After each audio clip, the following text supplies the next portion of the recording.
గురుగారు, ఈ కార్తీక పూర్ణిమ రోజునే తిరుపతిలో శ్రీ కపిలేశ్వర స్వామి వారికి నిర్వహించే అన్నాభిషేకం యొక్క విశిష్టత ఏంటో తెలియజేస్తారా?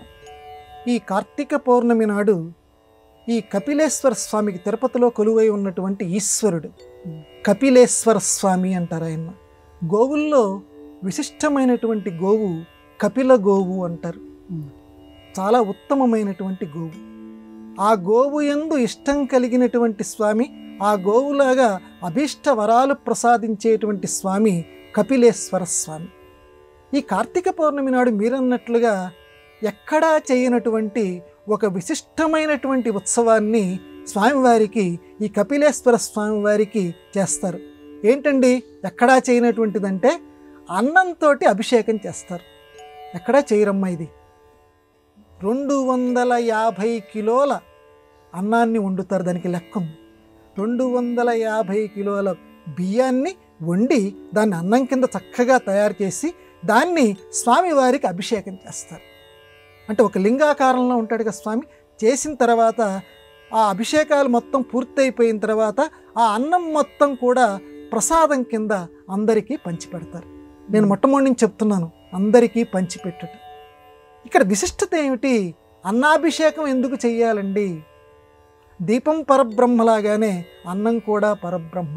మన సంప్రదాయం, మన సనాతన సంప్రదాయం చెప్తోంది అన్నం పరబ్రహ్మ స్వరూపం, అంటే విశిష్టమైనటువంటి దైవం యొక్క సమూహం. కాబట్టి అన్నపు మెతుకు మన బతుకుకి గతుకులు లేకుండా చేసేటువంటిది గొప్పది. కాబట్టి అన్నపు మెతుకు, ప్రతి అన్నపు మెతుకులోనూ స్వామివారి యొక్క చిరునవ్వు దాగి ఉంటుంది. కాబట్టి నా మీద మీరు అభిషేకం చేస్తున్నారు, నేను మీకు అన్నాన్ని ప్రసాదించేవాడిని. అన్నం లేకపోతే ఒక్క నిమిషం మనందరం కూడా ఈ కలియుగంలో అన్నగత జీవులు అని ఒక మాట ఉంది. అన్నంతో జీవించేటువంటి వాళ్ళం. ఒకరోజు ఉండగలం, 2 రోజులు ఉండగలం, 3-4 రోజులు దాటిన తర్వాత ప్రతి వాళ్ళం కూడా ఏదో కొంత లోపలికి వెళ్ళాల్సినటువంటి అవసరం ఉంటుంది. శరీరం సొమ్మసిల్లిపోతుంది. అందరం కూడా అన్నగత జీవులం. కాబట్టి అన్నాన్ని ప్రసాదించేది నేను, పరమశివుణ్ణైన నేను. నాకు మీరు ఈ కార్తీక పౌర్ణమి రోజున, ఈ కార్తీక పౌర్ణమి రోజునే ఎందుకు చెయ్యాలి అనంటే, పౌర్ణమి అనంటే వికసనపు రాత్రి అని అర్థం. పౌర్ణమికి ఇంకొక పేరు పెట్టారు, వికసనపు రాత్రి, వికసించేటువంటి రాత్రి. బుద్ధి మామూలు చంద్రమా మనసో జాతః, చంద్రుడు మనస్సుకి సంబంధించినటువంటి వాడు. ఈ మనస్సు ఉత్సవానికి చైతన్యం బాగా రావాలి అనంటే చంద్రుడి యొక్క అనుగ్రహం ఉండాలి, చంద్రుడి యొక్క స్పర్శ ఉండాలి.